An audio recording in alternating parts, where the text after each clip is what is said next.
Namun sayang hadirin, derasnya arus informasi itu bukan hanya membawa dampak positif, melainkan juga dampak positif. Contoh yang paling aktual adalah realitas berita hoax di media sosial yang dapat mengancam keresahan publik, memancing konflik. Bahkan persatuan dan kesatuan bangsa bisa tercabik-cabik. Pantaslah Humas Polda Bangka Belitung, Bapak Maladi pernah berkata, satu peluru hanya mampu membunuh satu orang saja. Namun satu berita hoax mampu membunuh ribuan orang. Hadirin, mengingat begitu besar dampak berita hoax di media sosial, pada kesempatan yang penuh ukhuwah ini, kami akan menyampaikan syarahan Quran yang berjudul Konsep Al-Quran dalam Menyikapi Berita Hoax. Menurut perspektif Al-Quran dalam surah An-Nur ayat 15 sebagai berikut. A'udzu billahi minasy syaithanir rajim. Bismillahirrahmanirrahim. إذ تلقونه بألسنتكم وتقولون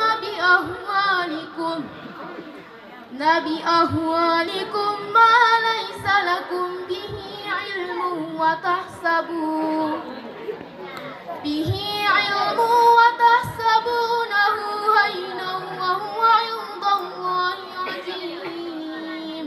Aku berlindung kepada Allah dari godaan syaitan yang terkutuk. Dengan menyebut nama Allah yang Maha Pengasih, Maha Penyayang. Ingatlah ketika kamu mendengar berita bohong itu dari mulut ke mulut, dan kamu katakan dengan mulutmu apa yang tidak kamu ketahui sedikit pun, dan kamu menganggapnya remeh, padahal dalam pandangan Allah itu soal besar. Hadirin wal hadirat yang kami banggakan, ayat tadi menurut para mufasir adalah sebagai jawaban dari fitnah yang menimpa istri Rasulullah sallallahu alaihi wasallam, Sayyidina Aisyah radhiyallahu anha, yang kita kenal dengan Aditul Ifki, berita bohong. Beliau dituduh berselingkuh dengan Syaf'an ibnu al-Mu'attal sepulang dari peperangan. Berita bohong tersebut sangat menyiksa Rasulullah sallallahu alaihi wasallam sehingga merusak keharmonisan keluarga beliau. Selama sebulan, Sayyidina Aisyah radhiyallahu anha tinggal di rumah orang tuanya untuk menenangkan diri. Lalu turunlah ayat ini, 10 ayat sekaligus, surah An-Nur ayat 11 sampai 20, yang membersihkan nama Aisyah dari fitnahan keji itu dan menerangkan hati keluarga Abu Bakar. Demikian hadirin, perlu kita pahami bahwa realitas berita hoax benar-benar ada dalam kehidupan kita yang dapat menimpa siapa saja, bukan hanya orang biasa, tetapi penguasa ulama, bahkan keluarga Nabi pun jadi sasarannya.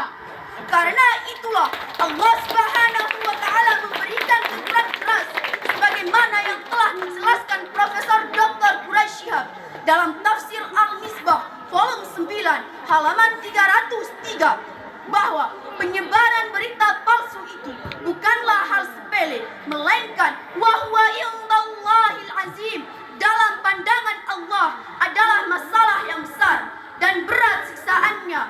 Kemudian Rasulullah sallallahu alaihi wasallam bersabda, "Diaqumuhal kadiba, fa innal kadiba yahdi ilal fujur, wa innal fujura yahdi ilan nur." Jauhilah olehmu dusta, karena dusta itu membawa kepada kejahatan, dan kejahatan itu membawa kepada neraka. Hadirin, rendahnya literasi digital merupakan faktor utama dalam maraknya berita hoax.